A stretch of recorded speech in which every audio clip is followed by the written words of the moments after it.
مدرسة الأضباط الكاثوليك بالبياضية، التلميذة بريتي أشرف دانيال، الصف الرابع الابتدائي.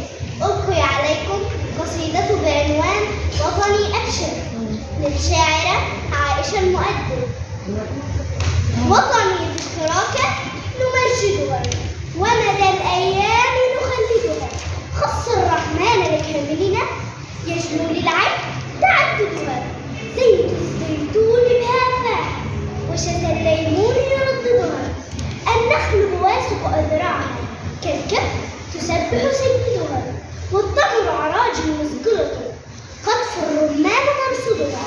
ونمت في الحرث لنا درر مثل الياقوت توردها، الساحل تبدو شاطئه أغلى الثروات وأجودها، شمس ورمال صافية موج ونسيم هدهدها، لله فرق النظر كشف الخيرات وعددها.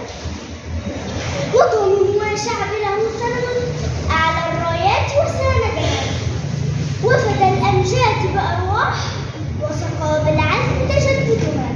أبشر أبشر فسماؤك الشقة وطريقك رغد سائر.